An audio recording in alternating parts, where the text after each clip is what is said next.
It being just past 6 p.m., I'll go ahead and call to order the Winnebago County Board of Supervisors to order for September 17th, 2019. If all members could please press their attend buttons and silence all cell phones. First item on the agenda is the Pledge of Allegiance, followed by the invocation. If you could please all stand. Of the United States of America, and to the republic for which it stands, one nation, under God, indivisible, with liberty and justice for all. Now the invocation by Supervisor Locke. We ask for your presence to be with us as we meet tonight. Inspire our thoughts, discussions, and ideas as we seek to work together. Amen. Thank you, Supervisor Locke. Next item on the agenda is a motion to adopt this evening's agenda. For that, I will call on Supervisor Albrecht. I move to adopt this evening's agenda. There's a motion and a second to adopt this evening's agenda. All those in favor say aye. Aye. Opposed? Motion carries unanimously. Moving on down to the next item, and that is a time during the meeting in which we allow an opportunity from anyone from the public to speak on any item on the agenda this evening or any item under county jurisdiction. Is there anyone who wishes to speak this evening?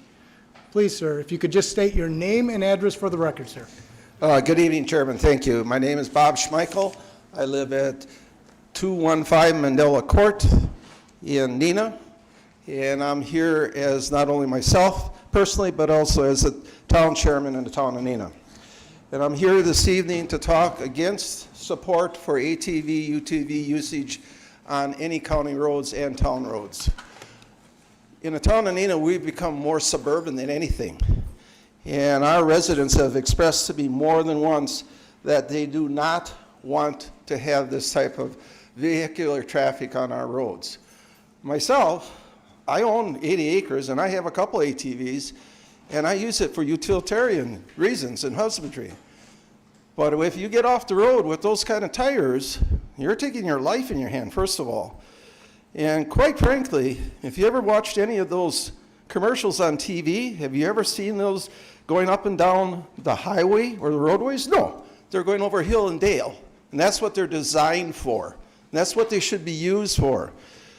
The activities of the use of these ATVs and UTVs on county highways or town roads is not in the best interest of all those for the public health, safety, and welfare. Because all they're doing is going from one establishment to the next establishment, and that's all they got in mind. So I'm in my position, and although we haven't brought it to the town board's vote as of yet, because this came before our activities at the town vote, I do have support of my people, and I have support of my townspeople. We do not want ATVs on our roads. Thank you. Thank you, and thank you for your comments.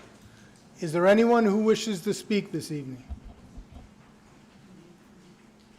Please, if you could just state your name and address for the record. Hi, Steve Godey.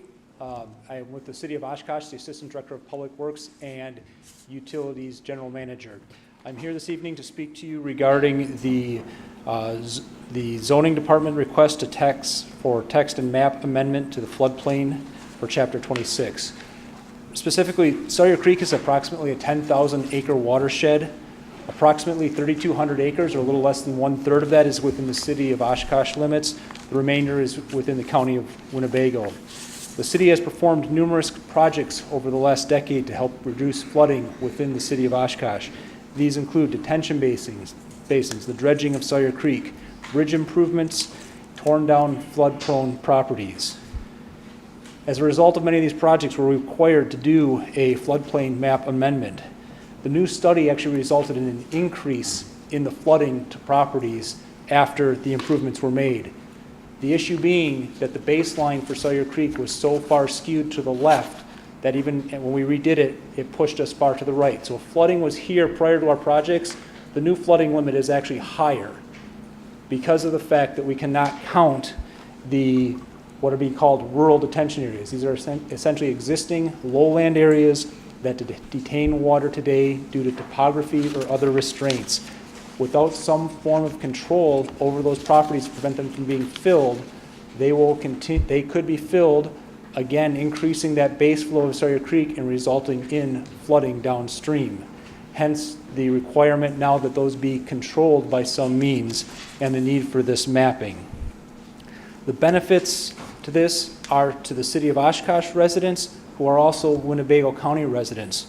Winnebago County residents as a whole benefit from this. Takes a portion of the Mercy Medical Center out of the floodplain that is otherwise in the floodplain, provides access to 41 and to businesses, allows emergency vehicles to travel those routes when needed during these events. Strongly in support of the mapping of these areas, and I'm available for any questions this evening. Thank you. Thank you, and thank you for your comments. Is there anyone else who wishes to speak this evening? Please, if you could state your name and address for the record, sir. Yes, Stephen Wolgard. I live at 7425 Richter Lane in Larson. It's actually the town of Wolf River.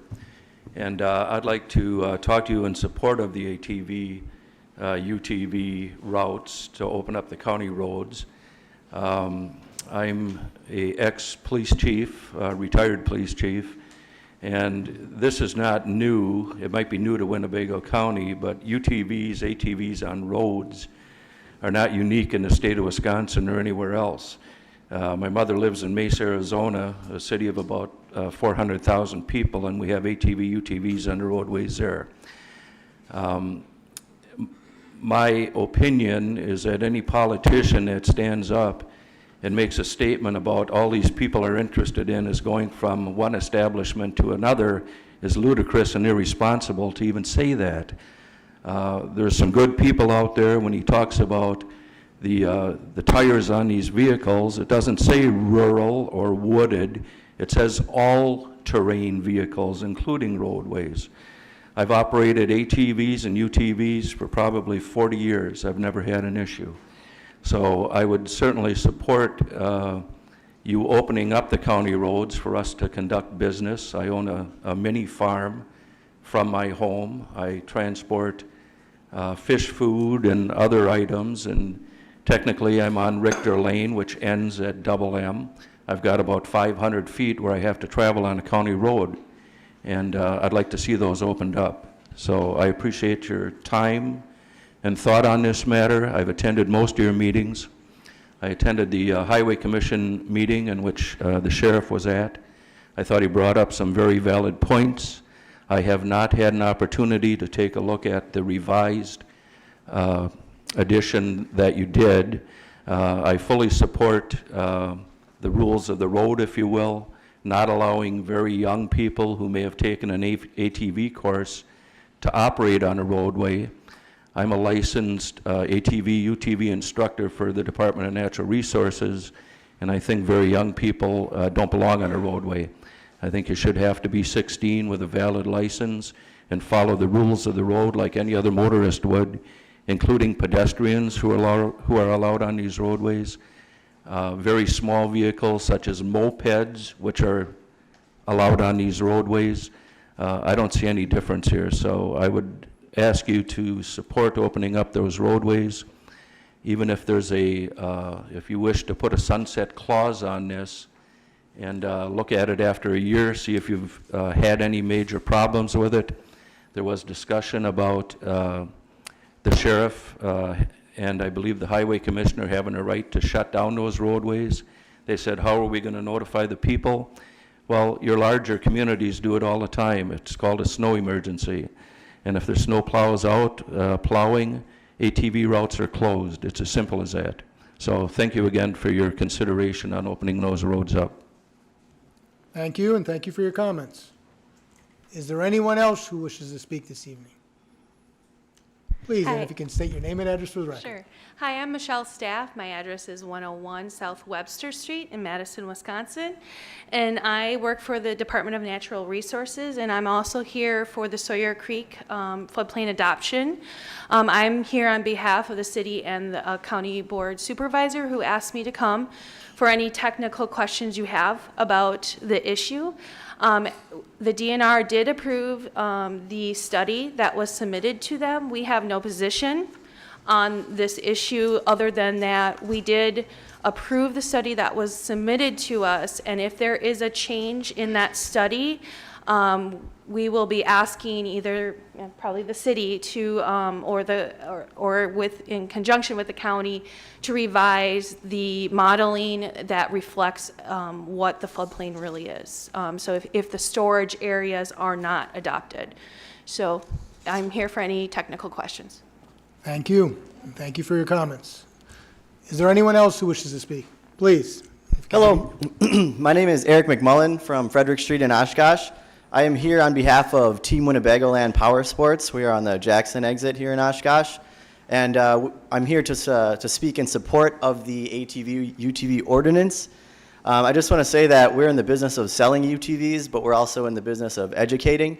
So we would do everything in our power to promote safe and responsible use of the county roads. Thank you.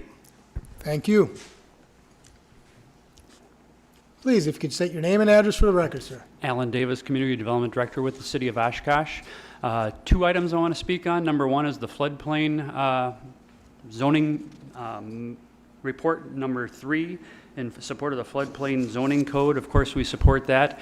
The City of Oshkosh has actually adopted everything through the city so that we've identified that new floodplain and the flood storage districts within the city, but that's only part of the loaf. You need to finish baking the entire loaf for us tonight, so we'd appreciate your support on that.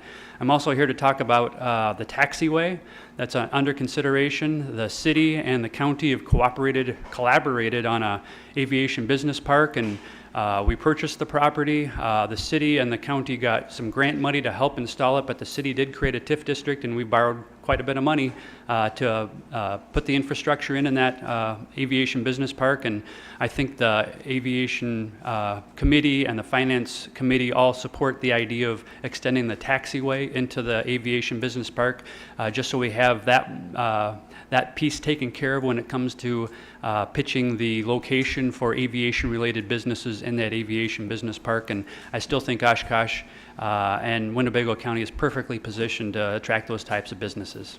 So in support of that taxiway project. Thank you. Is there anyone else who wishes to speak?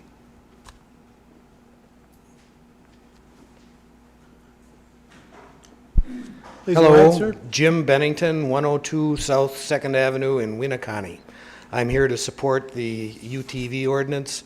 I recently moved there, and I think it's great. I call my Polaris Ranger my grocery getter. I take it to the grocery store, I go to the drive-in, Anytime Fitness, I can drive it anywhere in town, and I think it's great. I obey the laws. You know, you use your hand signals, you got to have your lights on, and everybody is aware of you as a vehicle. I put some extra reflectors on to make sure people could see me, but I think it's just fun, and I think it's safe, and I just support it. I'd like to see that in more places than just Winneconne. Thank you. That's all I got. Thank you, and thank you for your comments.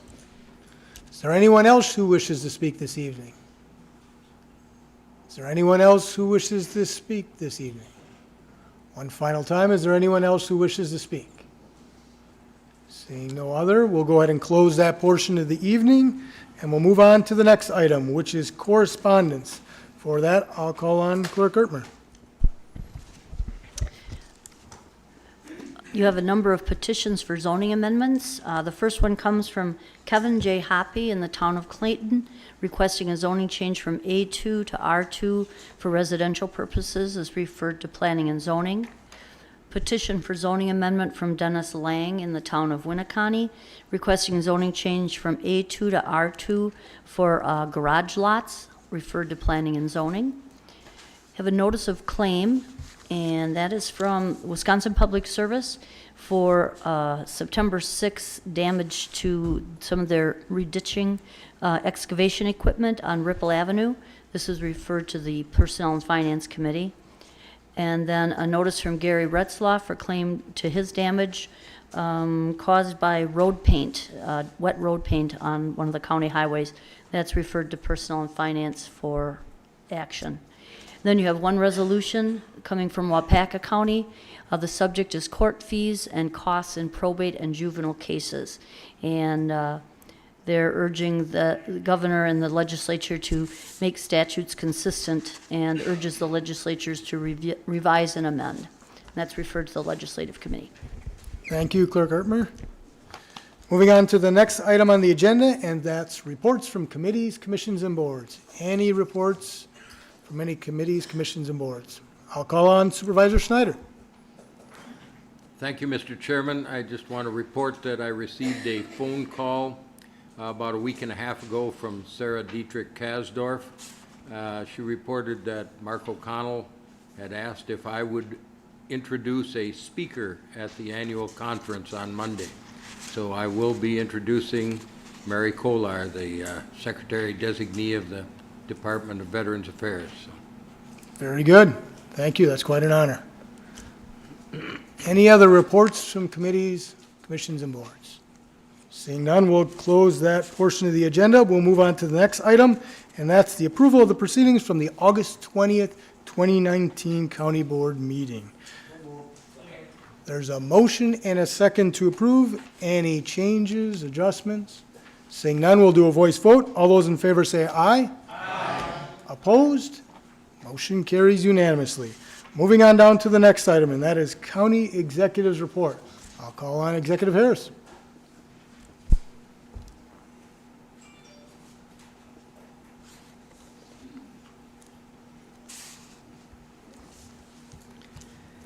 It's my custom to point out 2 or 3 things that are on the agenda that I think are especially worthy of your support, and I'm going to be consistent with that today.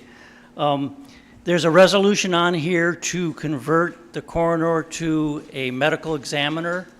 A medical examiner does not necessarily have any different qualifications than a coroner, but they're an employee of the county rather than an elected official. And this would allow us to set standards on how much call time and what death calls the coroner would be expected to cover. Those should not go 100% to deputies that are paid a per diem amount for covering call and for going on the actual calls, and it would save the county money. It also would allow us to hold the coroner to some sort of standard of conduct that we may not have been able to meet in the past. Another item on there, of course, is our annual bonding. It's actually a very reasonable amount, $9,575,000, which will allow us to continue to control our outstanding debt. And the preliminary indications are that the interest rates are extremely attractive right now for municipal bonds. So I urge your support there. We've already approved the projects that are included in that bonding amount, so I'm not sure what it would mean if we didn't approve it, because we've already approved the expenditure of those funds. There's also a capital project here for the airport to connect the connect the runways to the aviation business park. This is just a partial taxiway, but it'll give us some developable lots in the aviation business park. It's an important part of being able to market those properties to prospective businesses. You know, the intent of the park is to attract higher paying businesses related to aviation. And the assets we have is we have a first-class airport with an excellent tower, excellent runways, and where you don't have to wait for gate times, compete with commercial traffic. Should make it very attractive for business development. But this is a key piece of the puzzle that's been missing all this time. Because while we promoted it as a location for business that needed access to the runways, without the taxiway in, there was no assurance for those businesses that they would have that access. It's also worth reiterating that this project will receive an 80% match on this expenditure. We'll get reimbursed from the Bureau of Aeronautics once we land a business client that needs access to the runways. It also could be as high as 95% if there's a federal participation in that. But it's important to get that in, eventually land an appropriate client on that taxiway, and then we'll get the reimbursement, and then can proceed with finishing the remainder of that taxiway. And I think without this, it'll be very difficult to market that property. With this addition, I think we should be able to move forward and bring in some businesses. It may still take a substantial amount of time, however. And those are the items I wanted to highlight tonight. Thank you, Executive Harris. Thank you. Moving on to the next item on the agenda, and that's County Board Chairman's report. Just two very quick items. First, excused tonight are Supervisor Robel and Supervisor Gabbard. And just a quick reminder, we're getting close to county budget review and adoption time. So just a reminder that the first session would be Monday, October 28th at 6 p.m., and then we would continue that Tuesday and that Wednesday if needed. So please put that on your calendars coming up in about a month and a half. And that concludes my report.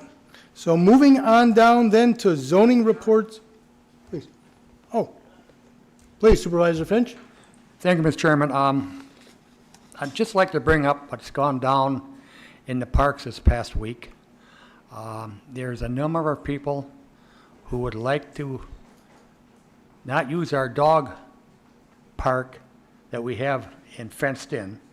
They'd rather let their dogs walk on the path and then sometime down the road just let the dogs run. We listen to them. They have, I guess, some good ideas, and they're taxpayers like anybody else. But one of the main reasons that we did what we have done so far is because you always have some people that let their dogs run. The dog does their little thing, and the people keep right on walking and not cleaning it up. Now, I'm only one person on the park committee, and I'm only going to speak for myself. I feel and believe the taxpayers paid a decent amount of money for this place for the dogs to run and do what they want to do. The northern end's been wanting a dog park for a long, long time, but we haven't got that far yet. But for some reason, there's people here that would rather not use a dog park and just let their dogs run on County Park. I am personally against it, but I just want the people here to know what's been going down over the past week or two. All right, the people, they said they'll clean up their own dog stuff, but if there's somebody else's dog that don't get cleaned up, they won't clean that up, which I can understand. Why should they clean somebody else's? All right, but then again, the same token, why should we pay for their dog or somebody else's dog? We have a beautiful dog park, and I think the dogs should stay in the dog park. Now, Supervisor Finch, I wanted to give it a little opportunity, but I don't want to go too far. all right, I was just off going the to say, agenda here. if anybody would like to come to our next park committee meeting, it'll be on the agenda coming up, okay? Thank you. Thank you. Supervisor Bender, I don't want to go too far off the agenda here. I just want to clarify that all they're really asking to do is walk on the shared use trail on a 6-foot leash. They're not asking the dogs to run in County Park. They're asking to walk their dog on a leash over to the dog park so the dog can get exercise and the owner can get exercise. And that's what we talked about, and that's what we're going to bring forward at the next meeting. Okay. I'm going to go ahead and move on to zoning reports and ordinances because that's the next item on the agenda. I gave you a little bit of an opportunity, but I don't want to deviate too further. So moving on down to zoning reports and ordinances. The first one is report number 001, April A. Hicks Becker, Town of Winnebago. For that, I'll call on Supervisor Snyder. Thank you, Mr. Chairman. I would move for the adoption of report number 1. There's a motion and approval for adoption of report number 1. Any discussion? Seeing none, we'll do a voice vote. All those in favor say aye. Aye. Opposed? Motion carries unanimously. Moving on down to amendatory ordinance number 090119, rezoning from I-2 heavy industrial to R2 suburban low-density residential for tax parcel number 030-0222-02. I'll once again call on Supervisor Snyder. Thank you, Mr. Chairman. I move for the adoption of amendatory ordinance number 090119. Is there a second? Second. There's a motion and a second to approve a mandatory ordinance number 090119. Any discussion?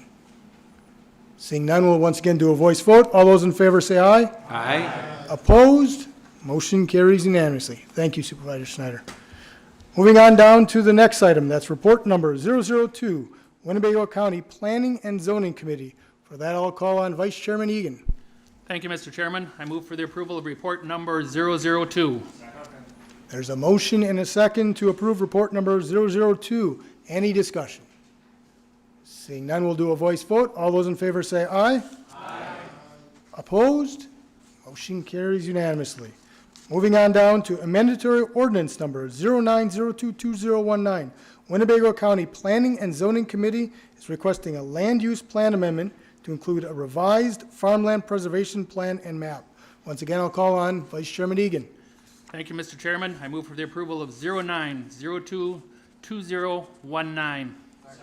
There's a motion and a second to approve amendatory ordinance number 09022019. Any discussion? I'll call on Vice Chairman Egan. Thank Please you, go Mr. ahead. Chairman. We do have Brian in here from the Planning and Zoning, and he's been working on this project for years, and so I would like to have him say a few words on it too. But what this amounts to, we've approved a plan once before, but at that time, we had to have a certain percentage in for A1. Well, the Planning and Zoning Committee, staff, and some of the other ones that were interested in this went down to see the Secretary of Agriculture a year ago, and when we talked to her, they said that, well, possibly you could go ahead and they do it just by a township. Well, there was a township that went through all the work, got their land, enough land in to be approved in this and that, and so that's why we're revising it, is because we do have one whole township. They've got their land all set up to go into it.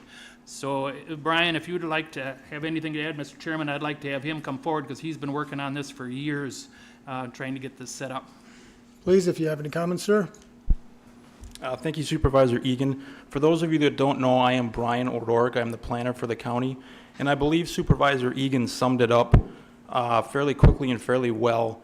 The Department of Ag, Trade, and Consumer Protection refused to certify the 2017 plan and map because of the way we did the map. And the way we did the map was we essentially asked anybody with 5 acres or larger if they wanted to participate in the plan. If they did and the state certified the plan, they could claim a $7.50 tax credit each year. However, DATCAP said that method did not meet their review criteria to certify it, so they refused to certify it. During the meeting that Supervisor Egan referred to, one of the DATCAP staff members suggested that we allow each individual town to do a map on their own, which the town of Nepeuskin did, so that's what you have in front of you tonight. Thank you for that information. Appreciate it. Seeing no other call-ins, we'll go ahead and go to a vote. We'll do a voice vote. All those in favor say aye. Aye. Opposed? Motion carries unanimously. Moving on down to the next item, that's report number 003, Winnebago County Zoning Department. I'll once again call on Vice Chairman Egan. Thank you, Mr. Chairman. Report number 003. Move for approval.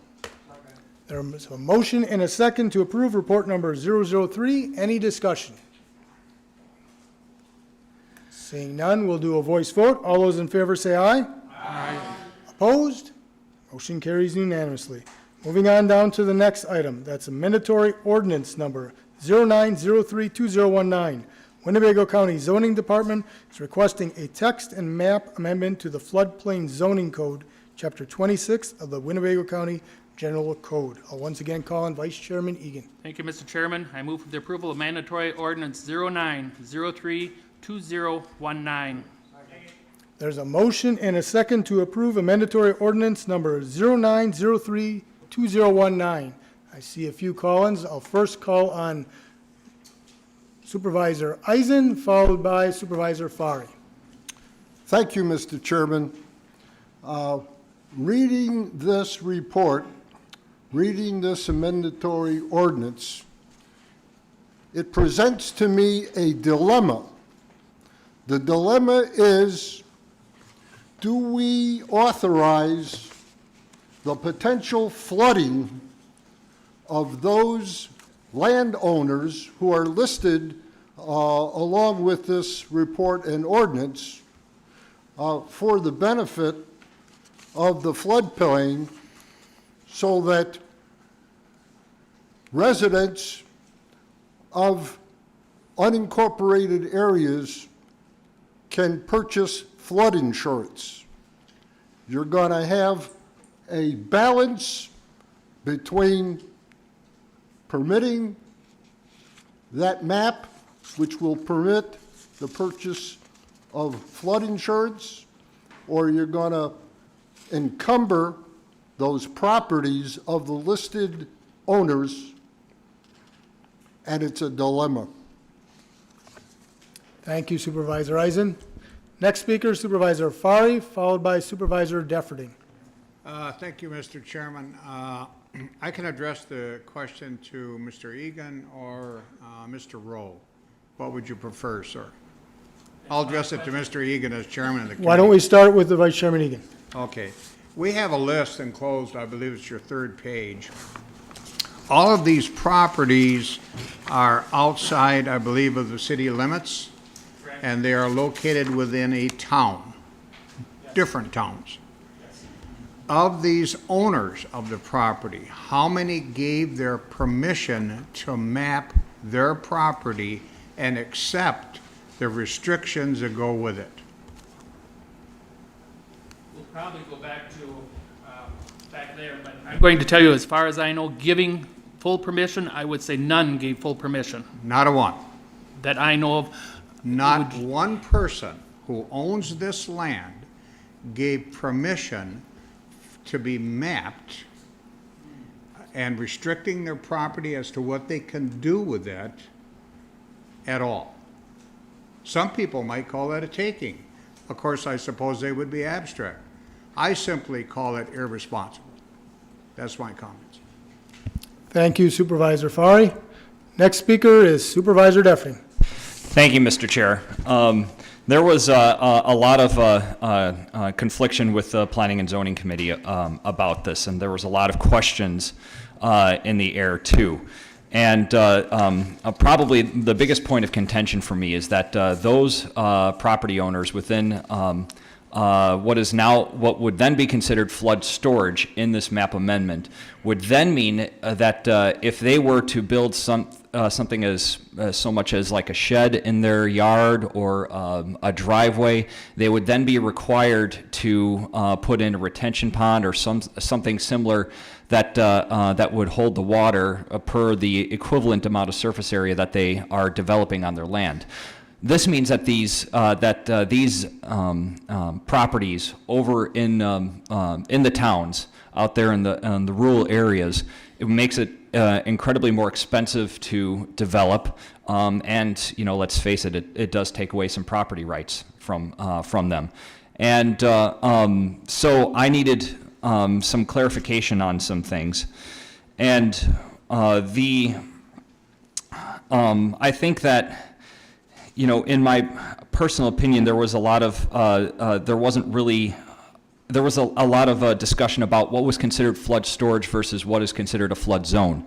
Can a flood storage exist outside of a flood plain? And for a while, we were not able to get that answer. We did finally get that answer, and yes, it can exist outside of a flood plain.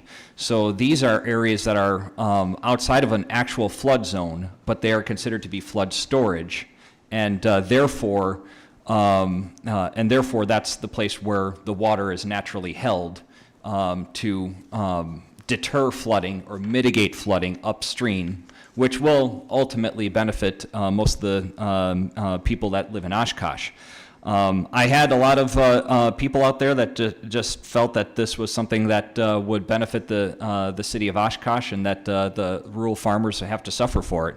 And it was kind of difficult for me to answer that question. So I arranged a meeting with the city of Oshkosh as well as had the DNR, and they were gracious enough to have a meeting with me so we could talk about this a little bit further.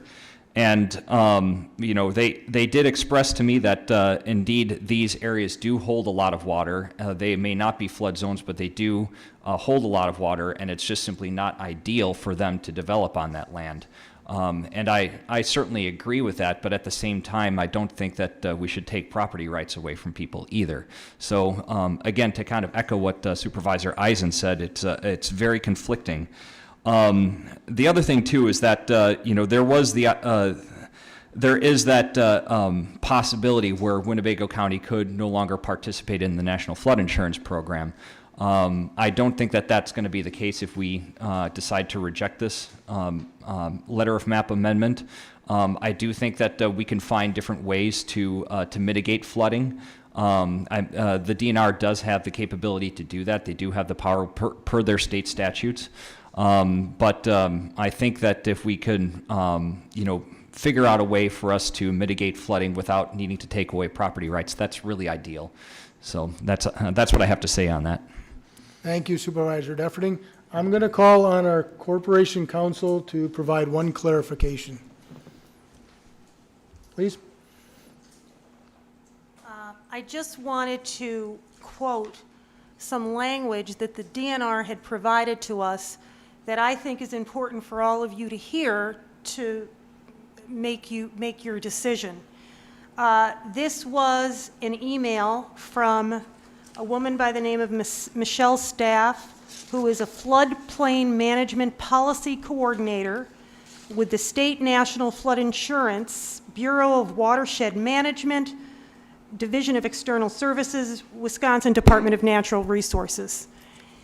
And the point that I saw, and obviously Planning and Zoning, if they have any clarifications, can add to it, is that it specifically says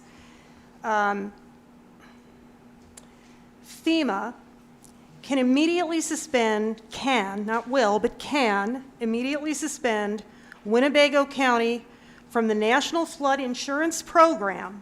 In order for the county not to be suspended from the National Flood Insurance Program, they need to adopt LOMR 18-05-2015P and storage maps as soon as possible. And this was an email to Carrie Rowe in April of 2019.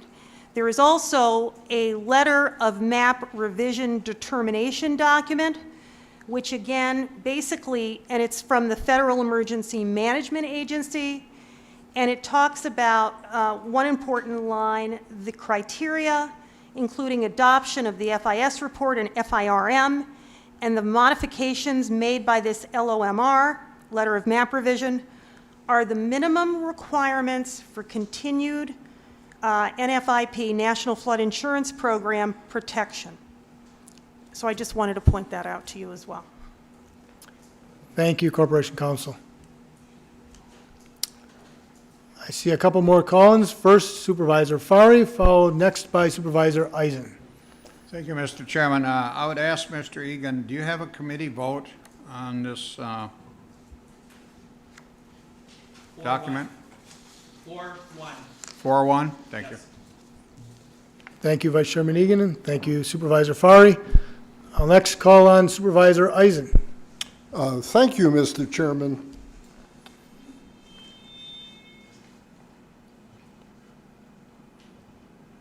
From my inquiry to the county planner, as well as the reading of the report, it would seem to me that what can be suspended is the unincorporated areas of the county. The incorporated areas would nonetheless be eligible for flood insurance. However, the unincorporated areas would not. The other concern I have is that these landowners should be informed directly, individually, and have the opportunity to address the county board with their reaction to this kind of ordinance. In respect to that, And in addition to that, it could be that the city of Oshkosh could provide the infrastructure that would provide a pathway for that water to reach the lake or the river. Now, that's a big expense, but it's their city dwellers that have the potential for flooding, and they should meet that need. What I say is I move to postpone this resolution, this ordinance, until our next meeting, when these property owners can be informed to attend that meeting, and prior to the county board meeting, their public input can be taken, and you can hear just what a landowner has to say when you want to take his land. But I haven't heard a second yet. There's a motion and a second to postpone to the next county board meeting. And I just want to clarify, that's your motion, to the next county board meeting, not to And refer that back. these landowners be notified of the public hearing to which they can present input in respect to this resolution and the need. Very well, so the motion is to postpone. Yes, please, go right ahead. I just consulted with zoning and planning, and they indicated the landowners were notified on 3 separate occasions regarding this. Not of tonight's hearing you're talking about, of the various, why don't you explain it? Can you please step to the mic in the back, and if you could just provide some context? Yes, the property owners of those flood storage areas were notified of an informational meeting that the city held, personally notified, and they were also notified of 2 public hearings that were conducted on this subject matter. Thank you. Supervisor Eisen, do you still want to move forward with your motion to postpone? Yeah, I get solicitations and I get information from the county and from the village and other government agencies as well. And typically they end up into the file 13. And I think that these landowners have no inkling of what we are asked to do today. And I think they deserve that opportunity. Thank you, Supervisor Eisen. And just for clarification, Supervisor Nussbaum, you still want to maintain your second motion? Okay, so the motion on the floor then is to postpone this to the October 15th meeting, and also to give an opportunity for the landowners to be notified of this, I guess, again, as well. So that is the motion that is on the floor now. So first, I will call on Vice Chairman Egan, followed by Supervisor Fari. Thank you, Mr. Chairman. We're just talking about that now, correct? Or Yes. anything? Okay. Right. On the postponement, I was just going to bring up the same as what they did. There was 3 meetings. The county had 2 of them. And one is because some things were changed around. So the county had 2 of their own hearings on this, so. Thank you, Vice Chairman Egan. Next speaker is Supervisor Fari. Thank you, Mr. Chairman. On that point, based on the document I'm reading, I see no results from those meetings, no comments from a given town, nothing here. So I accept the fact that they were notified, but obviously there was not much attendance. And can we draw a conclusion from no written report as to what the response was from these individuals? In addition to that, Mr. Chairman, I do call for a recorded vote on both of these votes. Thank you. We will do so. Thank you, Supervisor Fari. Seeing no other call-ins, we'll go ahead and do a vote. Now, reminder, this is a vote to postpone this item to our next county board meeting, which would be October 15th, and during the interim, to notify the affected residents that this would be on the agenda. Vote aye if you want to postpone, vote no if you do not want to postpone.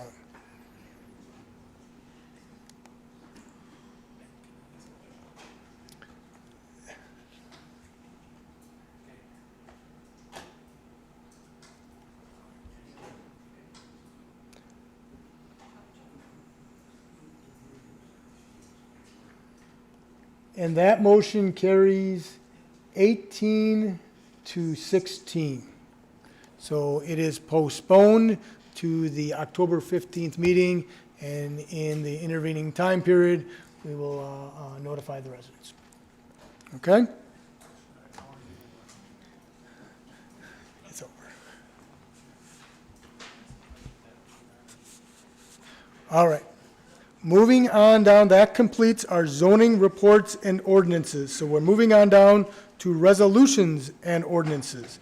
The first one is an amended ordinance, and that's ordinance number 179-072019.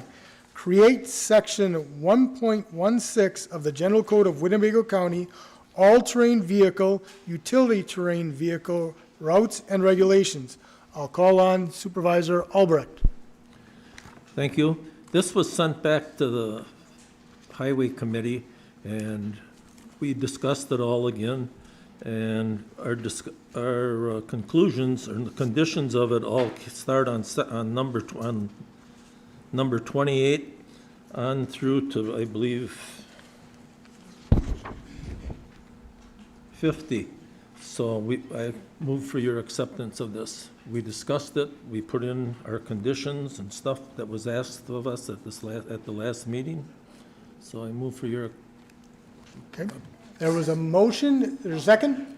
Okay. There's a motion and a second. I see a number of call-ins. First, I will call, thank you, Supervisor Albrecht. First, I'll call on Supervisor Lenz, followed by Supervisor Eisen. Thank you, Chairman. I just have one quick question. I'm not exactly familiar with how much traffic 1,080 T or average daily traffic is. For an example, is there any way that I could find out how much traffic County A receives? Just so I can kind of gauge what 1,000 is. Certainly. Our Highway Commissioner, Ray Polonin, is in the back. I think he can answer your question. Please. Sure. County Highway A, I just happen to know, is over 3,000 cars a day. Okay, so this would be about a third. It would have to be less than a third of the traffic that's on County A. For that one condition, yes. Thank you. Thank you, and thank you, Supervisor Lenz. Next speaker is Supervisor Eisen, followed by Supervisor Fari. I would like to commend the Highway Committee on their vast improvement with the regulations and conditions for the ATVs on county roads.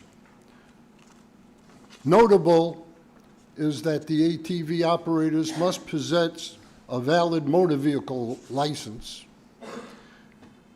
And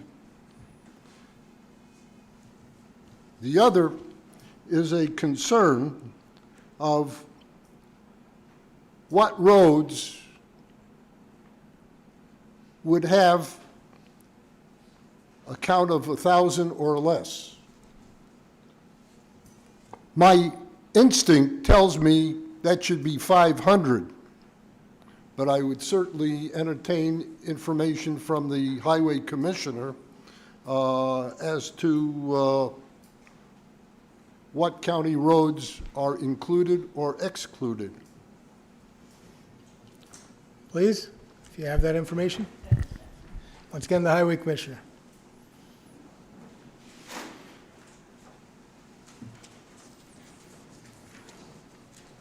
The roadways that have over 1,000 cars or 1,000 cars or less per day primarily are the rural county highways. Once you start getting into the urbanized areas, the ADTs jump significantly. So examples would be County Highway M, which runs from one end of the county to the other for the most part. You know, all the northwest county highways are under that ADT. Most of the western highways are under that ADT as well. It's not until you start getting closer to the urbanized area, Oshkosh, Needham, and Asha, where you start getting into those ADTs that are over 1,000 cars a day.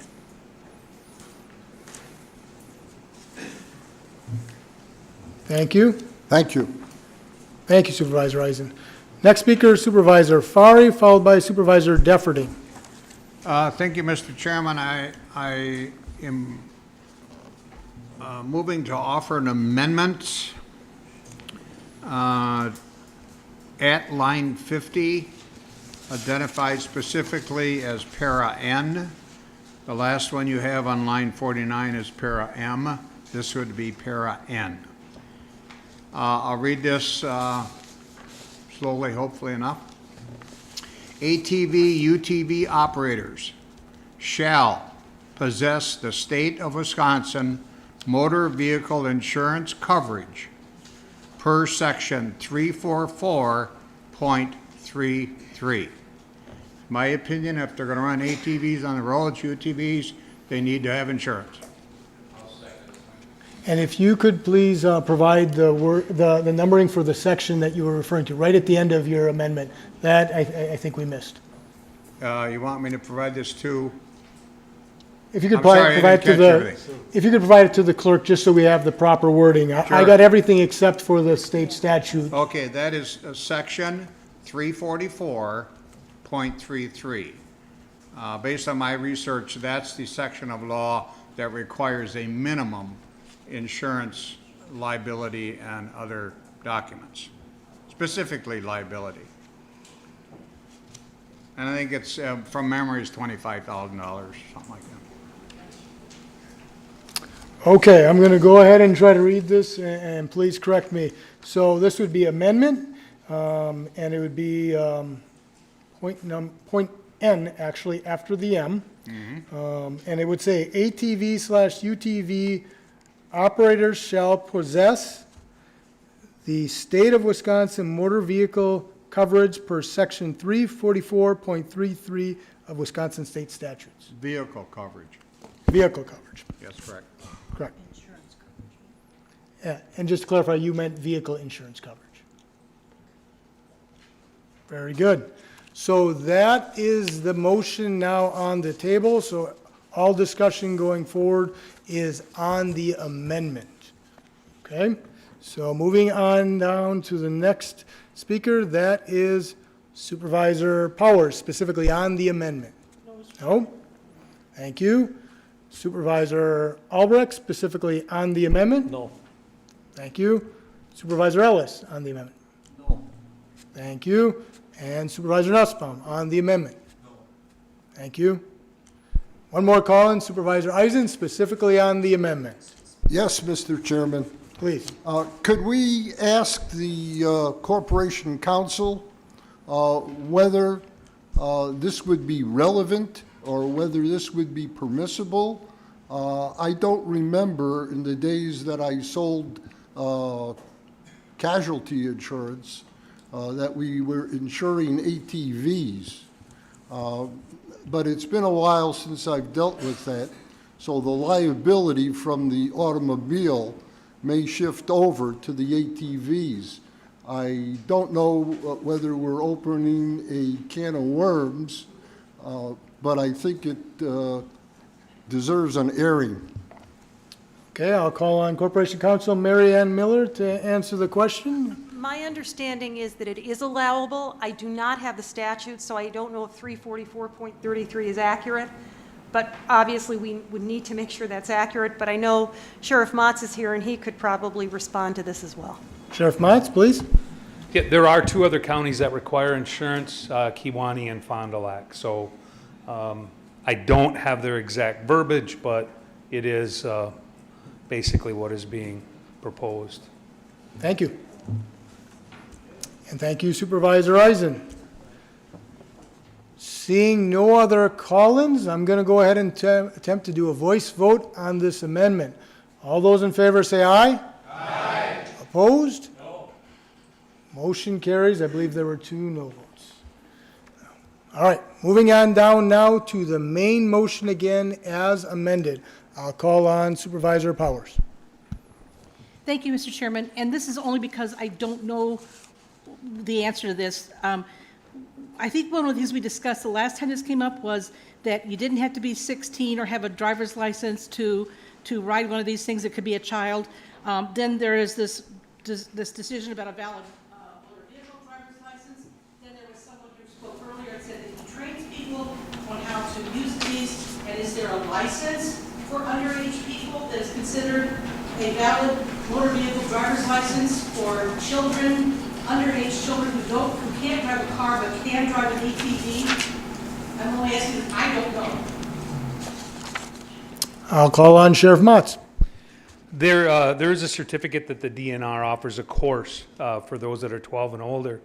However, after the committee discussed what was best, it was decided that a valid Wisconsin driver's license would be in the best interest of all the motoring public. It gives the operator some experience to draw from, as well as this can circumvent the drunk driving or OWI laws, if because you don't need a license to operate one, except for what we are proposing here. So that means you would need to have one, and that was a concern of ours as well. Thank you, Sheriff. Thank you, Supervisor Powers. Thank you, Sheriff Motz. Next speaker, Supervisor Shorsey, followed by Supervisor Defferting. Thank you, Mr. Chairman.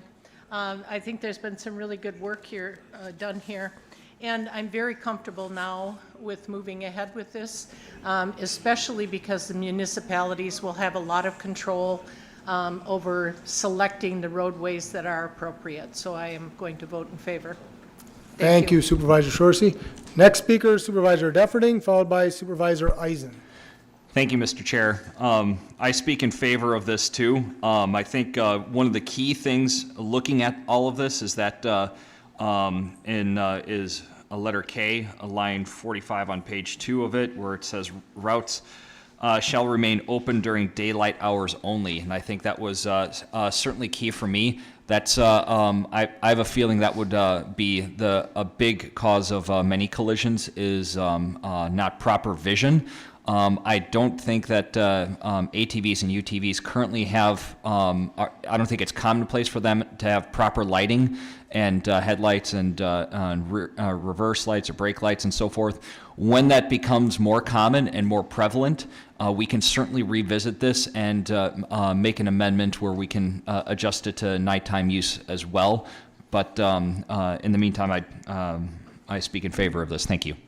Thank you, Supervisor Defferting. Next speaker, Supervisor Eisen, followed by Supervisor Lautenschlager. Thank you, Mr. Chairman. I would call for a recorded vote, please. We will certainly do so. Thank you, Supervisor Eisen. Next speaker, Supervisor Lautenschlager, followed by Supervisor Finch. Thank you, Mr. Chair.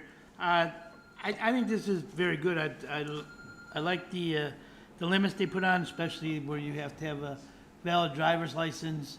And I know in my next statement, I get a lot of criticism from other people saying you're a city person compared to a rural person. Is these restrictions that we have on these ATVs are more restrictions than we have right now on farmers. Because farmers right now, you don't have to have a driver's license to operate farm equipment, and there isn't an age limit to operate farm equipment. So I think I like this because it's more restricted than farm equipment. Thank you. Thank you, Supervisor Lautenschlager. Next speaker, Supervisor Finch. Thank you, Mr. Chairman. I'm going to go this route mainly because of all the years that I've had on this county board. I can't recall the highway committee doing something that's not the right thing for Winnebago County and their citizens. Granted, this might have a little yes or no to it, but I'd almost bet with the chairman there and the people for the highway, they did enough research. And so I just feel that I'll be voting yes for this. Thank you. Thank you, Supervisor Finch. Next speaker, Supervisor Binder, followed by Supervisor Nussbaum. I just got a couple of questions for the highway commissioner. I read the minutes, and originally you were at 750 cars per day, and just the reasoning why you changed that. And the last meeting you weren't in favor of this. Are you in favor of it now? To answer your first question, I didn't change it. That was the committee's decision to change it to 1,000 cars a day. I originally had suggested or recommended 700 cars per day. And I felt this is a fair compromise from the position. I mean, I still believe that, you know, ATVs on the county highway system, ultimately the roadways aren't designed for those types of use, but I believe this is a fair compromise with the direction that this is going to provide some safety, some level of safety and assurance on our highway system that we can allow this activity to take place and still expect some level of safety to go along with it. Thank you, Commissioner Apollonen, and thank you, Supervisor Binder. Next speaker, Supervisor Nussbaum, followed by Supervisor Joyce. Thank you, Mr. Chairman. My biggest problem with this is the speed differential. Wherever you have large differences in speeds is where you have a lot of accidents. That's what I don't like about this. Thank you, Supervisor Nussbaum. Next speaker, Supervisor Joyce, followed by Supervisor Ellis. Thank you, Mr. Chairman. Just want to commend the Highway Committee for really revamping this ordinance, making it much, much better than the original that was proposed, and to encourage everyone to support this. Again, I do like this because this also allows the local towns to control whether or not sections of county highway within their jurisdiction, within their political boundaries, can or could not be used for ATV, UTV purposes. So, thank you very much. Thank you, Supervisor Joyce. Next speaker, Supervisor Ellis. Thank you, Chairman. The question I got asked, if somebody's here, are they going to have signals on, turn signals and brake lights for sure? Somebody here can answer that? Commissioner Apollonen or Sheriff Motz, are you able to answer that question? Commissioner Apollonen?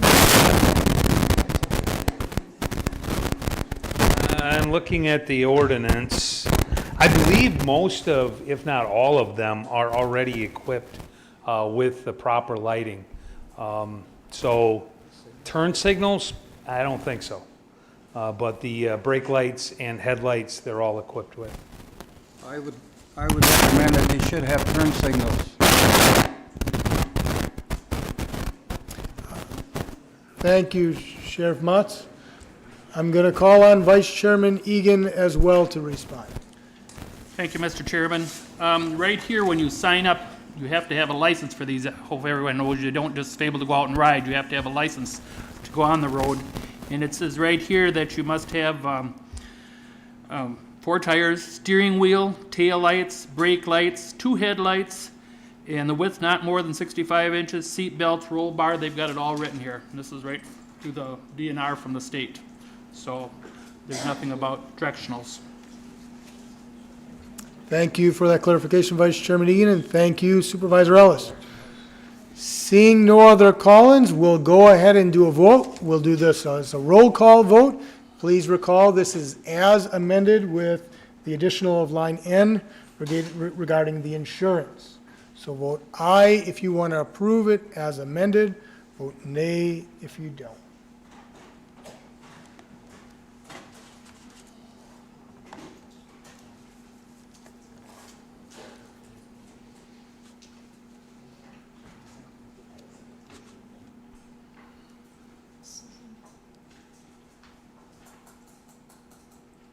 That motion carries 29-5.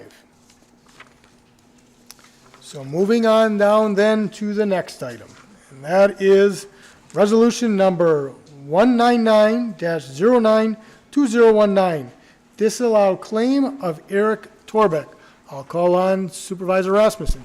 Thank you, Mr. Chairman. I move for approval of resolution number 19909, 2019. There's a motion and a second. Please proceed, Supervisor Rasmussen. Please. No, it's just for a claim. Oh, I apologize, yes. I'm so No- used no to that. write-up. No I'm so write-up used on to this that. There was a motion and a second. Any discussion? Seeing none, we'll do a voice vote. All those in favor say aye. Aye. Opposed?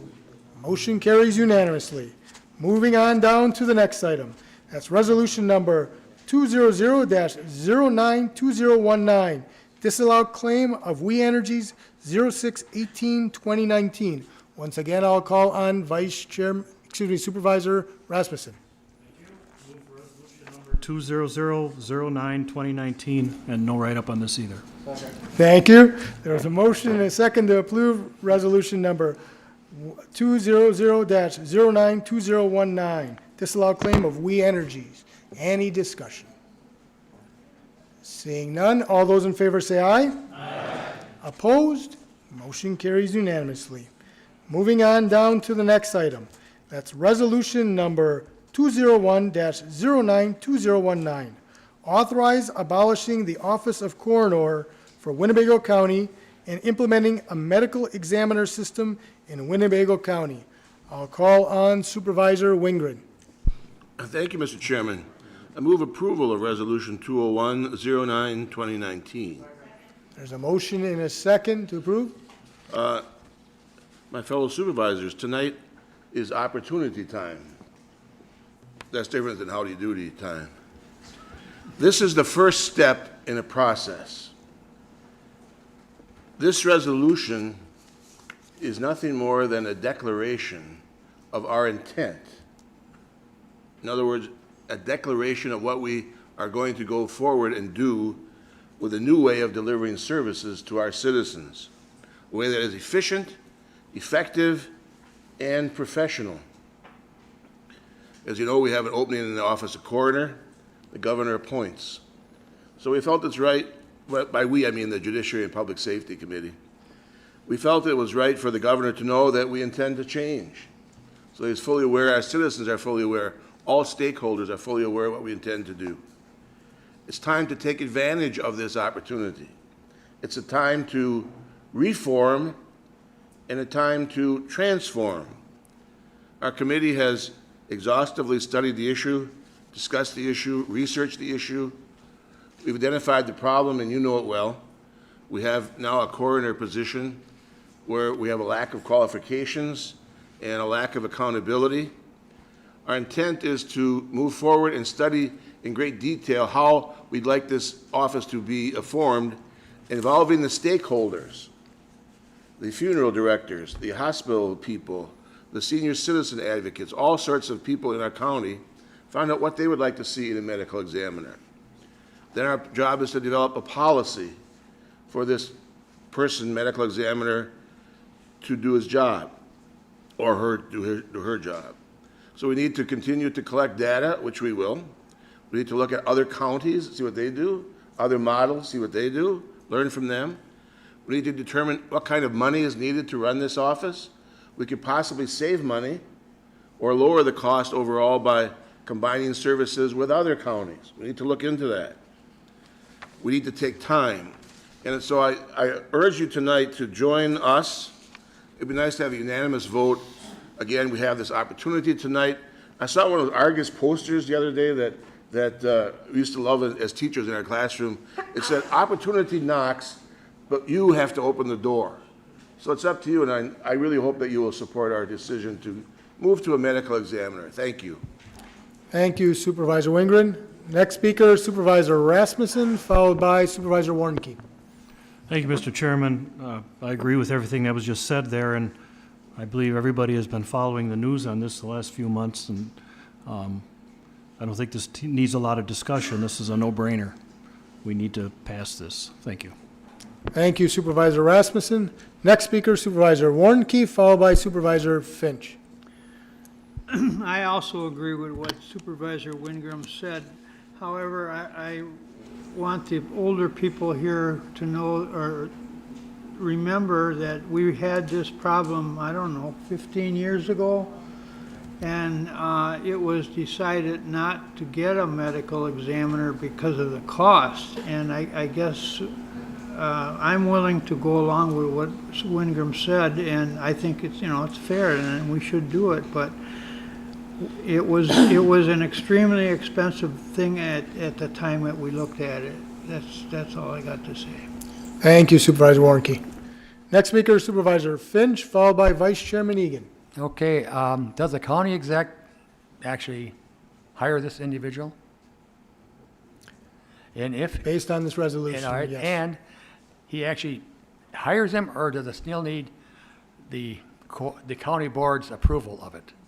It's 'Cause a that's very department head, important. and therefore it would need county board approval. Okay, because to me that was very important, because throughout the years, not here, but other places I've been told and heard, yada, yada, yada, where we take care of the good old boys. Well, we've outgrown that for many years, and I don't want to restart it. So if the county exec has the right to pick somebody, he still needs county board approval. Is this correct? That is correct. Thank you. Thank you, Supervisor Finch. Next speaker, and that's assuming we adopt this, of course, based on the resolution. Next speaker, Vice Chairman Egan, followed by Supervisor Eisen. Thank you, Mr. Chairman. I'm behind this 100%. I think it sounds like a good idea, but I guess I would like to know a little bit more about it, how much it's going to cost us. Our county executive said it wasn't going to cost us anymore. I can't believe that, and there's no more schooling. That's hard to believe when they've got to have that. So, what's the difference? Is it just a little bit, or is it going to be a lot? But I will support you 100%, but that's some things I'd want to know before I definitely vote for it. So, thank you. Thank you, Vice Chairman Egan. Next speaker, Supervisor Eisen, followed by Supervisor Shorsey. Thank you, Mr. Chairman. In the state of Wisconsin, coroner-type services are delivered in 6 different models. The first model is coroner. It's coroner without certification. Anybody who is of the adult age can run for that office, win a popularity contest, and be the coroner. Then there's a coroner who is certified. Our coroner is a certified coroner. He has the credentials, took the courses, got the grades, and is a certified coroner. A third type model is a medical examiner. Medical examiner can just be somebody who the appointing official, the executive and the board, appoint as medical examiner to do the work that the coroner does. Then you also have a medical examiner who is certified. So you would have a medical examiner who we may appoint, and he has the qualifications, the certifications, the same as our coroner has. The fifth model is a medical examiner who is a pathologist. Dane County, Brown County, and several other counties are in a consortium with one main pathologist for their consortium. The last model is unique in Green Lake County. They have a coroner who is a physician. So he's an MD, and he happens to be the coroner. Those are the 6 models that you can choose to get coroner-type services. It's apparent that with a medical examiner, with the requirements of credentials, we can go there. We could also join one of the other consortiums. Our neighbor to the south, Fond du Lac County, employs a pathologist as a medical examiner. If we were to join up with them, we could get that expertise to our employees. Thank you, Mr. Chairman. Thank you, Supervisor Eisen. Next speaker, Supervisor Shorsey, followed by Supervisor Lenz. Thank you, Mr. Chairman. I'm on the Judiciary Committee, and one of the things we discussed at our last meeting was, do we just change the heading on the job description from coroner to medical examiner and go forward?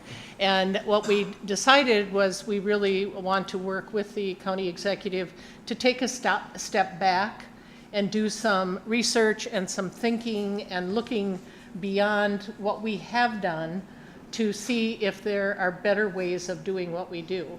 So we really don't have preconceived notions of what is right for Winnebago County. And until we get data and talk to some neighboring counties and really look at the issue, we won't know. But in my mind, and I'm a process person, as I told the committee, so I've already suggested a process.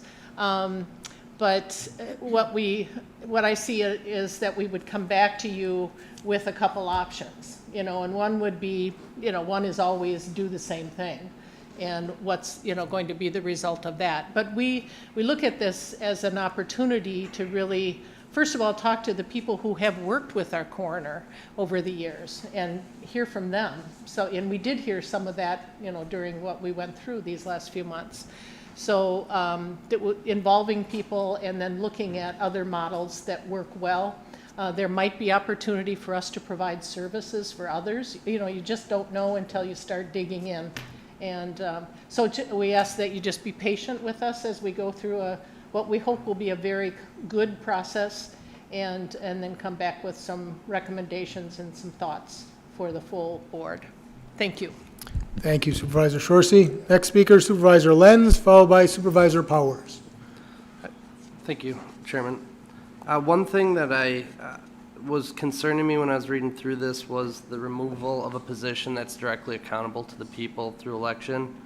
And I appreciate the comments, questions of Supervisor Finch, who brought up the fact that we would have to, as the representatives, vote this person in because they are department head. The only thing that I just need to be assured of, so that we're not circumventing the voter, is if we were to do some sort of joint effort with another county, would there still be accountability to the board where we would have to vote on it, so that we can be certain that that we're not bypassing our constituents? Thank you, and fair points that I think they would have to look at when they're developing the policy for this position. Thank you, Supervisor Lenz. Next speaker, Supervisor Powers. Thank you, Mr. Chairman. I would, 2 points. One, Supervisor Wingren said at the very beginning of what he had to say was that there would be a job description. And I don't think he said that there was going to be the same job description as was before. So I think we should hold this, help us let the Judiciary and Public Safety Committee work on that job description with the help of the county executive, possibly the corporate counsel, someone in human services, whoever needs to be on that. The second point I want to make is that we don't know how much more it may cost us to upgrade this position, but the way it stands now, we're paying a person who's elected, who we don't really have any control over, who spent an exorbitant amount of time on vacation out of state, clear across the country, and so he was getting his salary as well as paying per diem people to do his job. So while it may cost a little more on an hourly basis or a salary basis, the person would actually be here doing the job. Thank you. Thank you, Supervisor Powers. Next speaker, Supervisor Finch. Thank you, Mr. Chairman. First off, I want to thank Supervisor Sorcy and the committee, where they're actually taking the time to do the right thing. A lot of times, you'll see where if something comes up and it's a matter of a meeting or two, it's cut and dried, and they never really did the true education-wise on looking to do the right thing for the county. So all I want to do is say thank you to yourself and your people, because you're not coming up with just a name. You're actually working to look to see what's right for Winnebago County. So thank you. Thank you, Supervisor Finch. I'll call on Supervisor Eisen. Thank you, Mr. Chairman. I'd like to call the question and ask for recorded vote. All right. Well, your motion was to call the question, but seeing there's no call-in, we don't need to go towards it. So that'll end debate, and we will do a roll call vote. So vote aye if you want to approve the resolution, authorize abolishing the office of coroner for Winnebago County and implementing a medical examiner system in Winnebago County. Vote no if you don't. And as a reminder, this requires a 2/3 majority of membership for passage, or 24 to pass.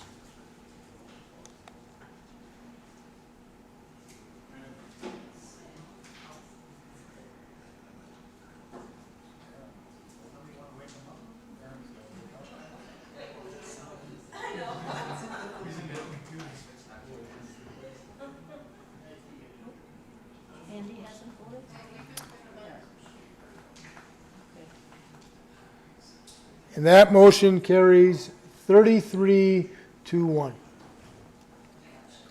So that passes. Moving on down then to the next resolution. That's resolution number 202-092019. Authorize electric underground easement between Winnebago County and Wisconsin Public Service Corporation. And please note that there is a revised attachment that was put on your desk related to this item. And so I will call on Supervisor Keller. Thank you, Mr. Chairman. I move approval of Resolution 20209-2019. There's a motion and a second to approve Resolution number 202-092019. Any discussion? Seeing none, we'll do a voice vote. All those in favor say aye. Aye. Opposed? Motion carries unanimously. Moving on down to the next resolution. That's ordinance number 203-092019.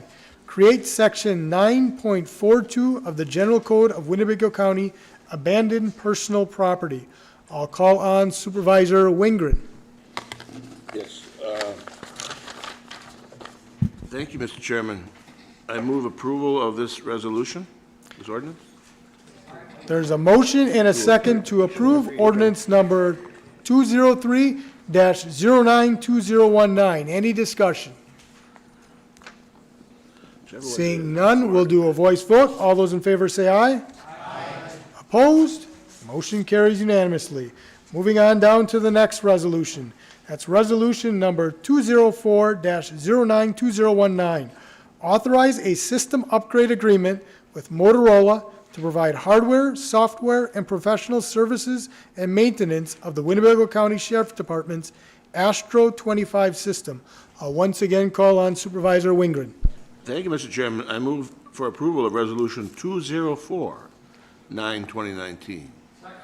There's a motion and a second to approve resolution number 204-092019.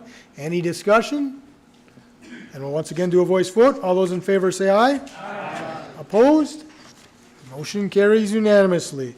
Moving on down to the next resolution. It's resolution number 205-092019.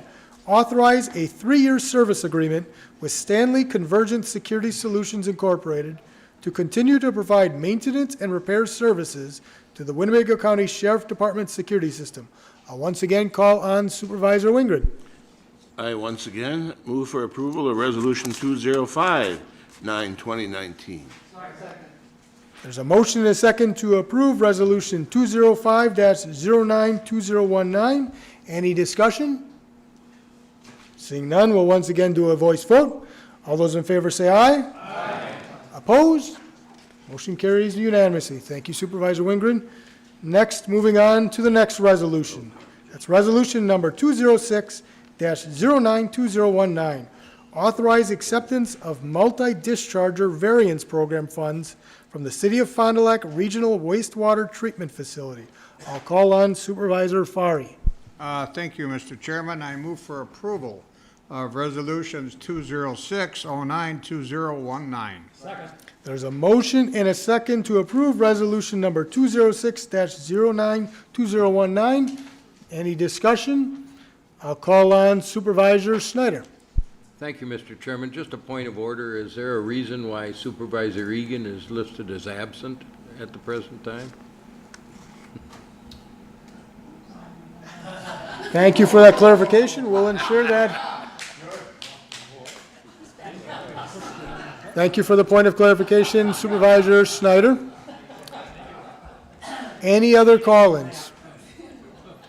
Seeing no other call-ins, we'll go ahead and do a voice vote on resolution number 206-092019. All those in favor say aye. Aye. Opposed? Motion carries unanimously. Moving on down to the next resolution. That's resolution number 207-092019. Support a request to Wisconsin Governor Tony Evers to submit an application to the Centers for Medicare and Medicaid Services for a waiver of the federal rule excluding individuals ages 22 to 64 who suffer from serious and persistent mental illness from receiving Medicaid coverage for treatment and short-term acute care. I'll call on Supervisor Norton. I make a motion to approve Resolution 207-092019. There's a motion and a second to approve resolution number 207-092019. Any discussion? Seeing none, we'll do a voice vote. All those in favor say aye. Aye. Opposed? Motion carried. There was one no vote.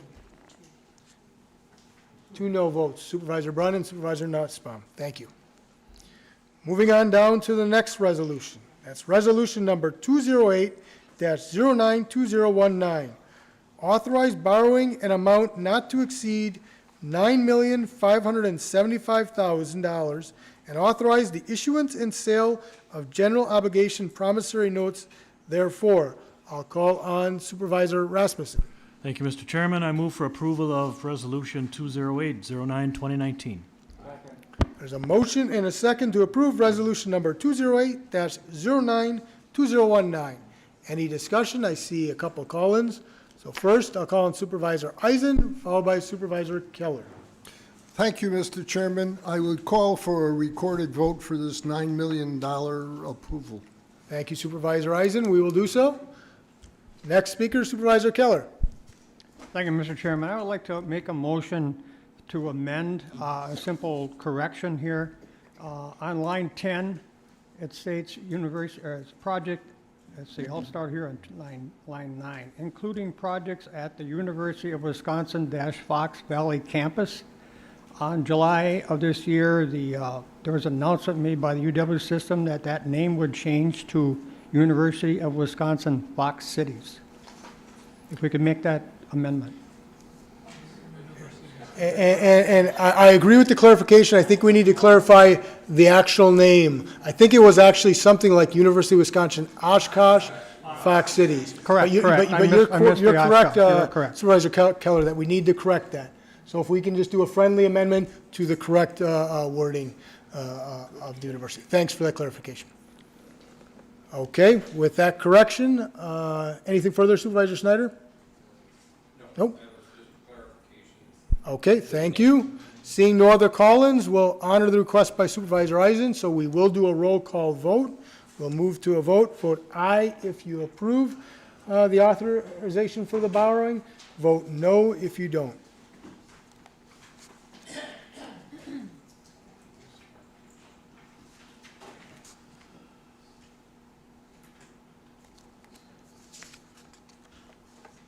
And just so everyone is aware, that requires a 3/4 majority of membership.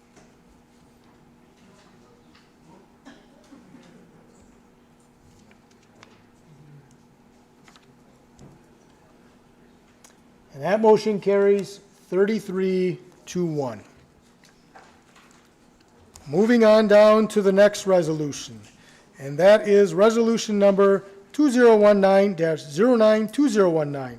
Authorize the transfer of $25,000 from the Winnebago County Human Services Data Processing Account to the Winnebago County Human Services Capital Outlay Technology Equipment Account to purchase a portal for the department's Luna system.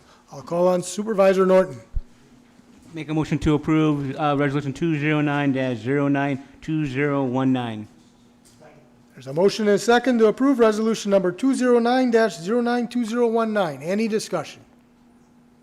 Seeing none, we'll do a voice vote. All those in favor say aye. Aye. Opposed?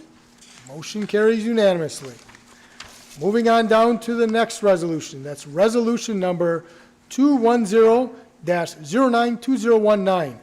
Authorize the transfer of $40,000 from the Winnebago County Department of Human Services other operating expense category to the Winnebago County Department of Human Services training/travel category to cover increased registration fees and lodging for required training. I'll once again call on Supervisor Norton. Adoption of resolution 210-092019. There's a motion and there's a second to approve resolution number 210-092019. Any discussion? Seeing none, we'll do a voice vote. All those in favor say aye. Aye. Opposed? Motion carries unanimously. Moving on down to the next resolution. That's resolution number 211-092019. Authorize the Winnebago County UW Extension Department to accept additional funding from the Sources of Strength program in the amount of $20,417 and appropriate the funds to the related program expenses. I'll call on Supervisor Snyder. Thank you, Mr. Chairman. I move for the adoption of resolution 211-092019. Thank you, Supervisor Snyder. There's a motion and a second to approve resolution number 211-092019. Any discussion? Seeing none, we'll do a voice vote. All those in favor say aye. Aye. Opposed? Motion carries unanimously. Moving on down to the next resolution. That's resolution number 212-092019. Authorize a capital project for Whitman Regional Airport to construct a new aviation business park taxiway at a cost of $450,000, funded with an advance from the general fund to be reimbursed with a subsequent bond issue. I'll call on Supervisor Singstock.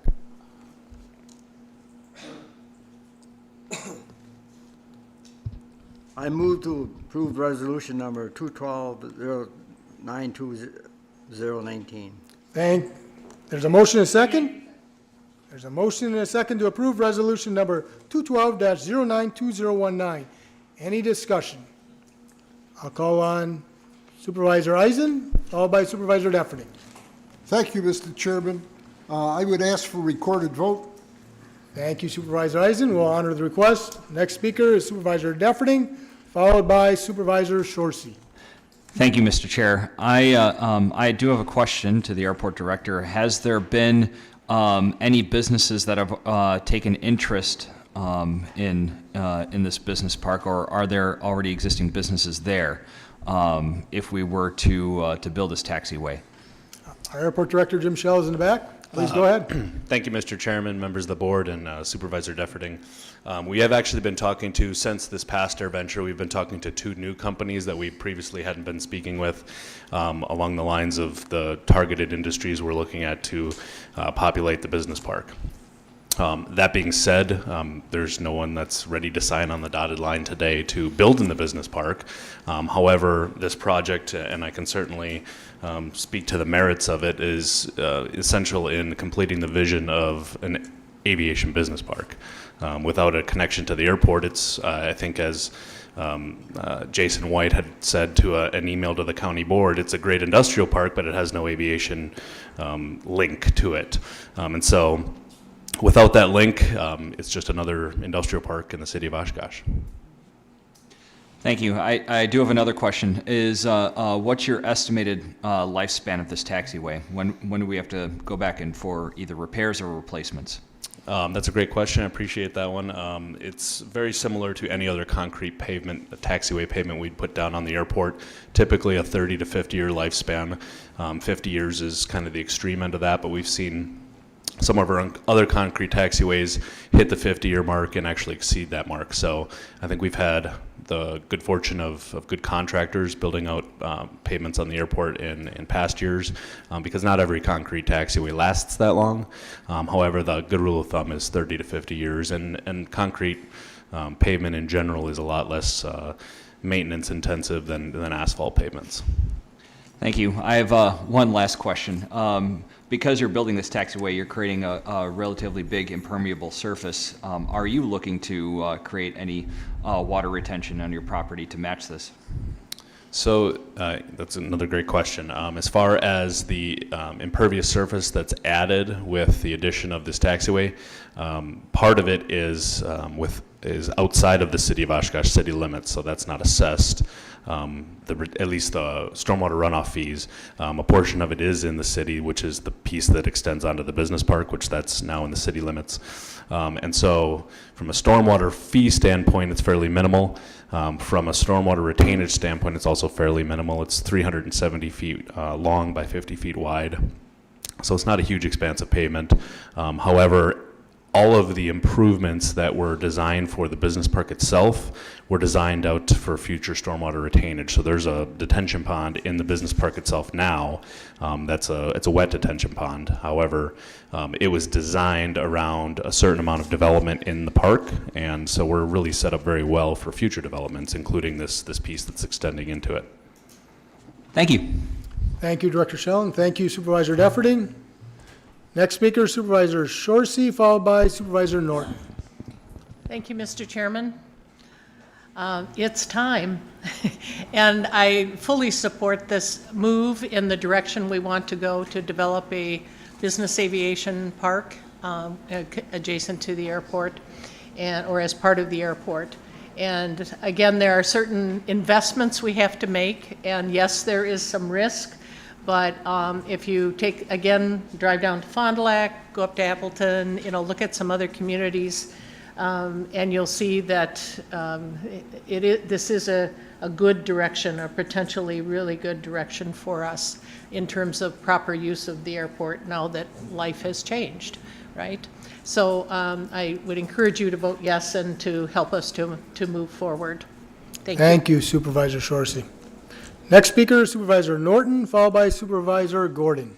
Thank you, Mr. Chairman. I wholeheartedly urge you to support and vote for this. 3 years ago, when I urged the Aviation Committee to do something about this, I got chastised from the committee chairman for saying that I supported some action to it. I also want to point out, and what Jim Tuttle told us, that the city side of this, the non-aviation that don't need a taxiway, has been ready for months. And I guess I'm getting it off my chest because I'm sick and tired of getting, like the email I got today. I don't know if my other supervisors from Oshkosh got it, but I got an email from a city council member who passed along a message he got from the city of Oshkosh, who said, why is the county sitting on their hands? When are they going to do something? They are costing the city jobs. Well, we are finally doing something, and I want to point out to everyone there in the city of Oshkosh who's watching, the city of Oshkosh side has been ready for months. But I do want to say I wholeheartedly support this. Thank you, Supervisor Norton.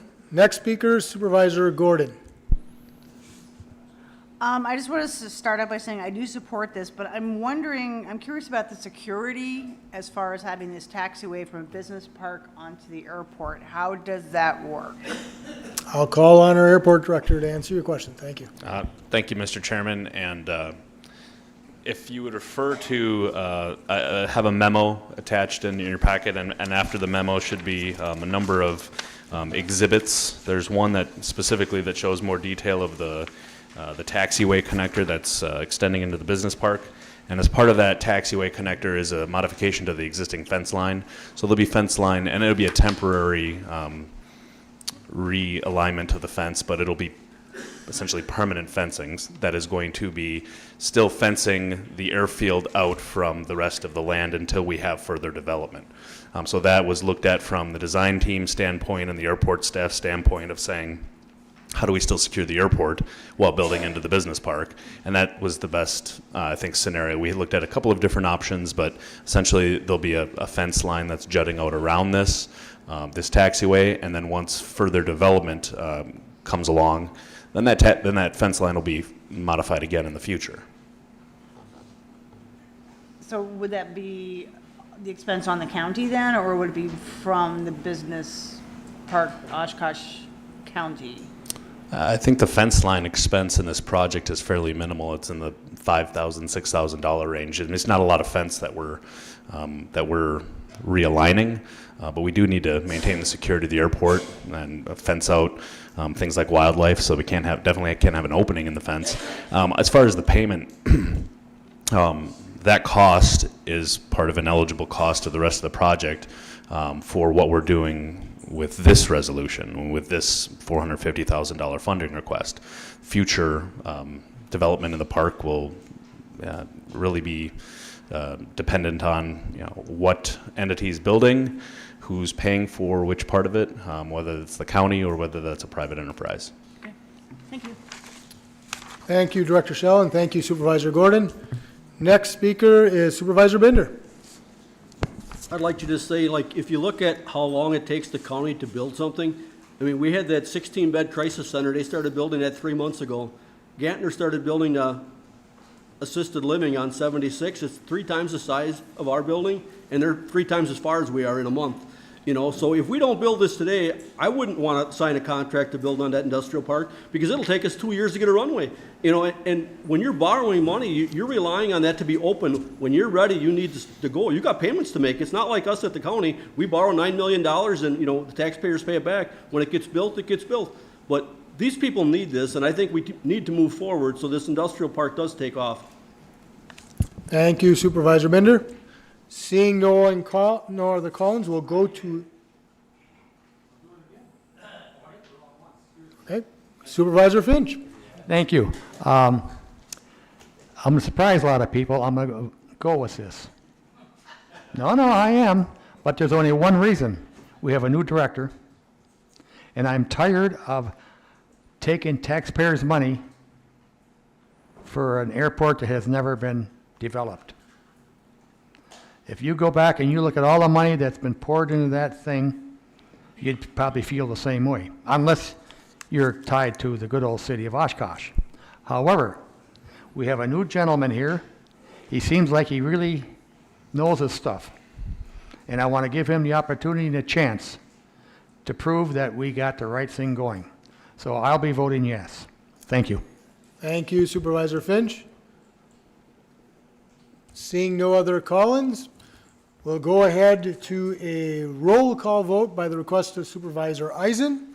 So vote aye if you approve the $450,000 in funding, vote no if you don't, and please note this requires a 3/4 majority of membership. That would be 27. And that motion carries 34-0. Moving on down to the next resolution. That is resolution number 213-092019. Authorize the transfer of $20,219 from the Winnebago County Airport Undesignated Fund to the Winnebago County Airport Maintenance Grounds account to repair the airport perimeter road. I'll once again call on Supervisor Singstock. Thank you, Mr. Chairman. I ask for approval of resolution number 213-092019. There's a motion and a second to approve resolution 213-092019. Any discussion? Seeing none, we'll do a voice vote. All those in favor say aye. Aye. Opposed? Motion carries unanimously. Moving on down to the next resolution. That's resolution number 214-092019. Execute utility easement agreement between Winnebago County and Wisconsin Bell Incorporated, doing business as AT&T Wisconsin. I'll once again call on Supervisor Singstock. Mr. Chairman, I ask for approval of resolution number 214-092019. There's a motion and a second to approve resolution number 214-092019. Any discussion? Seeing none, we'll do a voice vote. All those in favor say aye. Aye. Opposed? Motion carries unanimously. Moving on down to the next resolution. That's resolution number 215-092019. Support local control for livestock sighting. I'll call on Vice Chairman Egan. Thank you, Mr. Chairman. I move for the approval of resolution number 215-092019. There's a motion and a second to approve resolution number 215-092019. Any discussion? I'll call on Supervisor Eisen. Thank you, Mr. Chairman.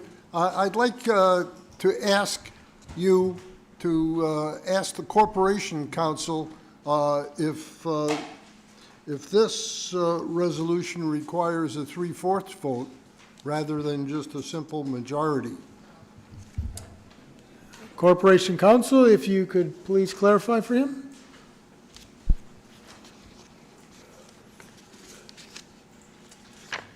This is not involving legislation, so the majority is the required amount. Thank you. Yeah. And so just for clarification, as she was saying, if there's pending legislation that involves it, then it would require the two-fourths. So thanks for the clarification, Supervisor Eisen. Thank you, Corporation Counsel. Next speaker, Supervisor Fari, followed by Supervisor Shorsey. Thank you, Mr. Chairman. First of all, I support local control. I think many of us do, especially in the town environments. This issue, though, we currently have ATCP 51, which your Winnebago County Land Water Conservation Department utilizes with the support of the Land Conservation Committee. However, as you know, this is under review at the state level. And I have heard all kinds of negative comments from farmers and other industry related to ag about the new rules and the concern for those new rules.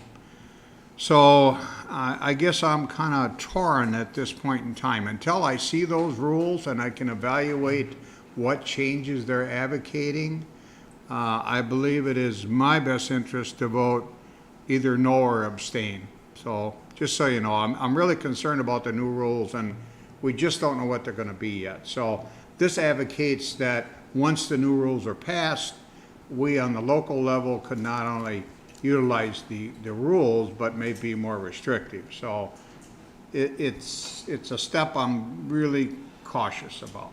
That's my thoughts. Thank you, Supervisor Fari. Next speaker, Supervisor Shorsey, followed by Supervisor Powers. Thank you, Mr. Chairman. I get the impression that this is another one of those where we really don't have any authority, but we're being asked to leverage some pressure on the state. And I also noticed that the committee vote was 8-4. So if someone could explain, one, if it's just an advisory type of thing that we've been asked to do before that we don't like very much, and then why was the committee split? Thank you, Supervisor Shorsey. I'll call on Vice Chairman Egan. Thank you, Supervisor Shorsky. 8-4, I cannot tell you why the 4 didn't, other than possibly some of them were city people that didn't understand it all.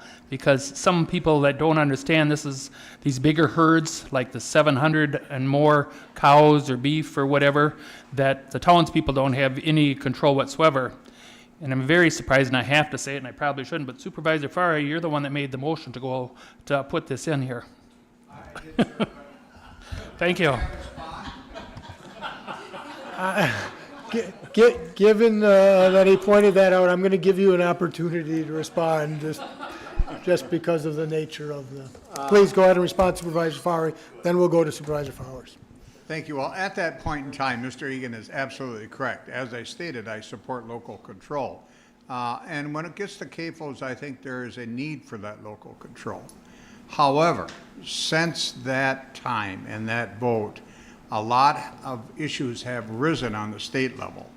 And I'm sure we're all aware of the publicity that's being discussed. I get reports, I get the Wheeler reports and all that. So there's concern about if you just look at it as far as local control, I would support it. But I need to know what the new rules are. I mean, it's kind of like, geez, I wish I had it, but I got to be careful about what I'm asking for. So that's my concern at this point. Thank you for that observation, Thank you, Supervisor Fari and Vice Chairman Egan. Anything further before we move on? No, I think this is something that we really need to look at. I know where Mr. Fari is coming from on these new things that are coming up. They're not here yet. This is asking, to support this now. You know, we can always look down the road, but to support this now, to come in from a different county where they are getting so big, some of you can talk and remember, go right down M and go to Rosendale down there and how big that's gotten. And the townspeople didn't want that whatsoever. That's too bad. The DNR put it in there anyways. So that's more or less what it's talking about. Thank you, Vice Chairman Egan. Next speaker, Supervisor Powers, followed by Supervisor Norton. Thank you, Mr. Chairman. My question was also about the 8-4 split. So your answer was that it basically came down to city people as opposed to people who live in a rural area? Right, I'm not sure on that, but that's the way it kind of seems like in there when I look at them. But some of them other ones that can speak up and vote no against it, I'm not sure. You don't think it's I don't have the count on it. Okay. I have the count, but I don't have the people's names. Okay, thank you. Thank you, Supervisor Powers. Next speaker, Supervisor Norton. The city slickers who I think voted against this, I believe Kerry Rose, that's his name, from the Planning and Zoning Department, said that this doesn't really apply to Winnebago County. That plus what Chuck Frye just said about local control thing, that's why I voted against it. And basically, when Kerry Rose said it doesn't affect or really wouldn't affect or apply, whatever, Winnebago County doesn't have to worry about this. That's why I voted, not because I'm a city slicker. Okay. Thank you, Supervisor Norton. I'm going to go ahead and attempt to do this by a voice vote unless there's an objection. All those in favor say aye. Aye. Opposed? No. Abstain.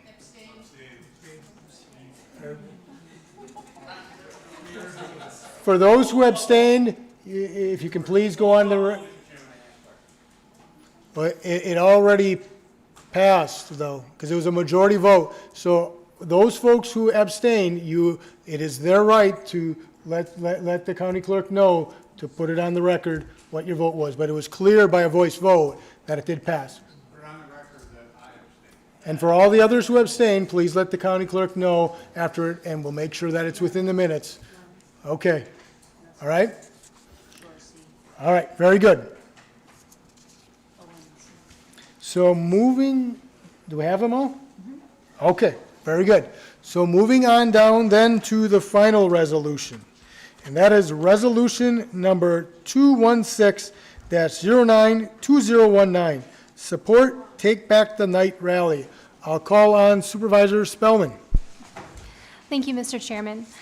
I move to approve resolution 216-092019. There's a motion and a second to approve resolution number 216-092019. Any discussion? Seeing none, we'll do a voice vote. All those in favor say aye. Aye. Opposed? Motion carries unanimously. And that concludes our resolutions for this evening. So I will call on Supervisor Albrecht for a motion to adjourn, please. There's a motion. Is there a second? Motion and a second to adjourn to October 15th. All those in favor say aye. Aye. Opposed? We are adjourned. Thank you, Supervisor Albrecht.